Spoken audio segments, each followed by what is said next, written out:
Hello everyone, welcome to the next episode of our Fit2Sport podcast. Today we have a very special guest with us, Prerak, and we are here to discuss more about what Prerak does, what Dr. Prerak has been doing over the past couple of years, and how has he shaped up physiotherapy in this whole city. He has influenced a lot of physiotherapists. He has shaped up a lot of physiotherapists in this entire city of Pune, and he's been working for the past 10, 12 years, and primarily he's been working in the field of sports, connecting a lot of experts, individuals, and a lot of younger generation and older generation together. He's been involved in a lot of networking, and regarding his experience, what can I say? It's over 12 years of tremendous amount of experience. It's like a gold mine right now, and primarily, he's been working with, he has worked with a lot of football players, Pune City FC or Pune FC. Before it graduated to the platform of ISM, it had its own I-League, which was the highest level of football in Indian scenario, where he has worked with the players at almost every level, right from the grassroots till the, I think, elite squad. Yeah, so he's worked with everyone. And it's a pleasure to invite him. And we'll talk about what he does in the next couple of minutes and what project Askphysios is. So first of all, thank you, Megan, for that wonderful introduction of mine. I'm not very senior, I would say, just few grey hair, but that's fine. Yes, I started my career with sports. I did my graduations from Delhi. I did my masters from D.Y. Patil, Pune. And then I started working with sports facilities in the town.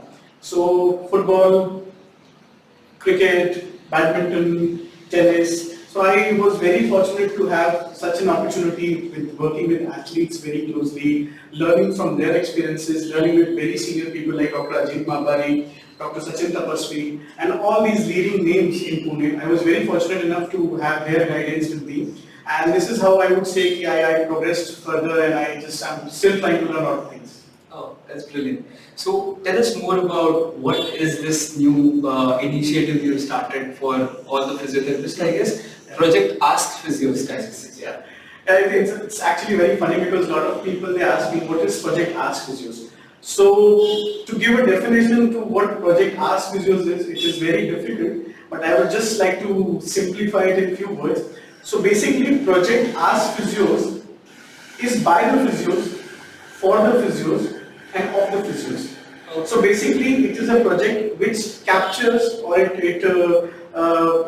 would say, it is for physios, right from education to job opportunities, to learning, to education, to networking, connecting together. So I would say the base of Project Askphysios is physios.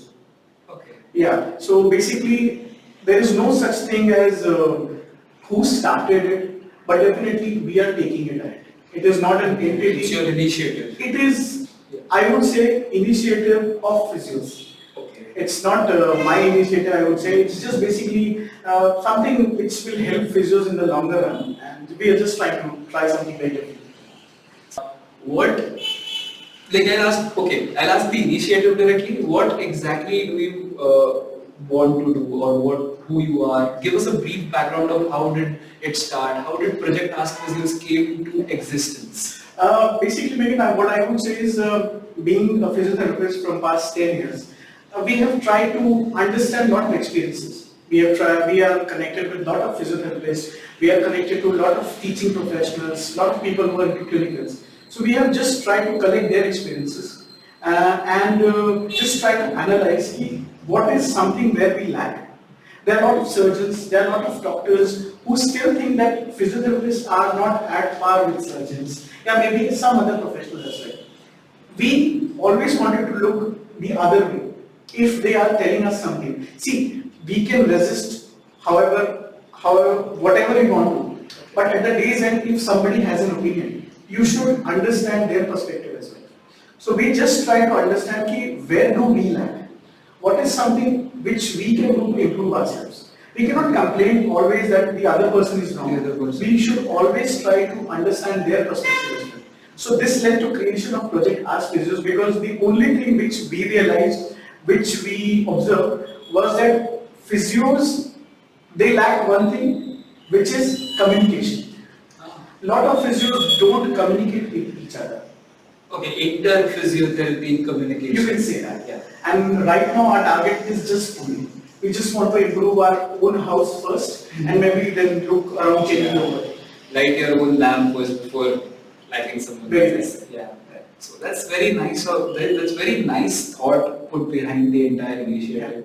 So moving from that thought slightly, I would we'll focus more on the idea behind your Askphysios. So you told me that the physios lack communication. So okay, that's one point you would advise. But what else of an advice will you give to the current generation of budding physiotherapists, or you can say healthcare professionals in general, or allied healthcare professionals? What advice will you give? First of all, the advice which I would like to give you, or young generation, I'm actually not that old to give advices to young generation, but what I would suggest is that we do lack certain things.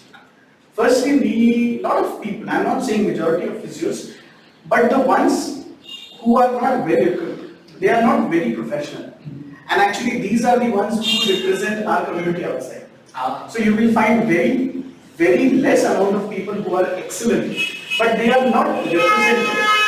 They are not representative of our community.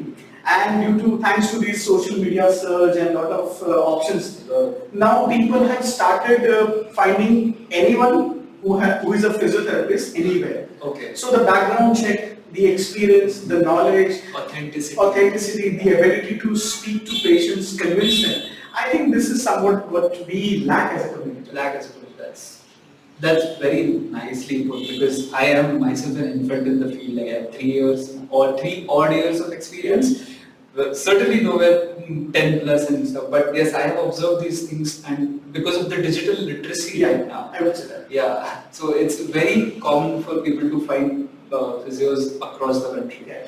That's nice. So where do you see this initiative going forward? How do you plan on progressing with this? See, Megan, right now our first target for this year is just to reach as many number of people as we can. Okay. First, we have to identify how many of us exist. Okay. How many who are brave enough, how many who are equipped enough, how many have these specific skills. First, we would like to identify how many are there. Only then we can take a step further. See, basically, currently during the lockdown, we conducted many webinars. Some were paid, some were not paid. So we collected all the money and we donated it to various charities. And it was all thanks to our community only. A lot of physios, they were part of this initiative. They paid money, and at the day's end, it was very humbling that all this money was donated and put to good use. So this is step one. We realized, we have identified that there is a market of online education, and which can be tapped in a very consistent manner. And basic aim of Project Askphysios is to make everything affordable. What I feel is there will be no upgradation if education is a luxury. If you want to make it a necessity, if you want to make it a norm, if you want to make it consistent, it has to be affordable. So we are just working on those lines. So how we can make education affordable? Making it making it affordable with the quality intact. Yes. Yes, that's the basic aim. See, what I feel is our field is so much vast, with so much and so many excellent people. Absolutely. They are not able to reach the right audience. So that is why we started all these webinars, and our major target is so that these people can reach the right audience. The yester generation could reach the future generation. And we just want to be the connecting bridge. Bridging the gap. Yeah, that's rightly said. So that's a very nice initiative, guys. I would like to just ask him one last question before we end this podcast. Is what after? What next? Bridging the gap is one thing, but what kind of advice, what kind of thing would you like to change if given the power in this field, in this circumstances, in this entire allied healthcare spectrum? What would you like to change? I would suggest. Yeah. That's a very nice question, Megan. See, I believe in one thing very strongly, that knowledge is power. If you are able to give that power to every individual, I think we will progress as a community. When we speak in terms of physiotherapy, when we speak in terms of allied healthcare, power is knowledge. If every individual upgrades himself or herself, they will definitely have that level of confidence that they don't need to be shaken in front of senior surgeons and other senior doctors. So firstly, we'll have to respect each other's differences. This is one thing which I very firmly believe in. Secondly, you have to upgrade yourself.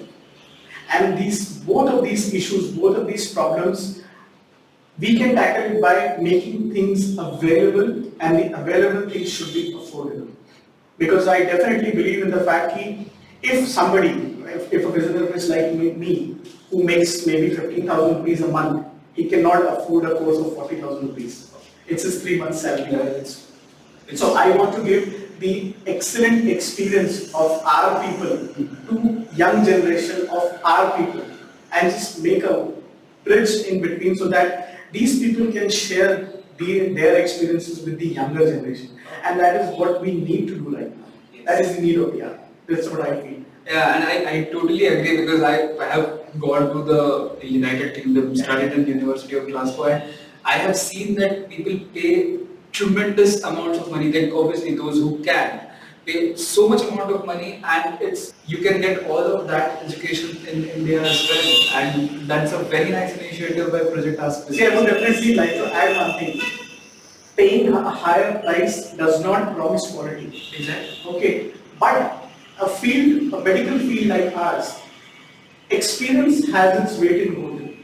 So if a person has 20, 25 years of experience, it's not about the new skill. It's never about learning a new skill. It's about learning a new skill and practicing for next 10 years. That is what makes you stand apart with others. And this is something we are trying, that if we have people who are excellent, if we have people who are experienced, they should definitely share their knowledge with the coming generation so that we have a very strong foundation. True, true. Well, that was excellent insight into what Project Askphysios is. So guys, please support with this initiative. It's a very nice, brilliant initiative. And with that, we sign off. Thank you guys.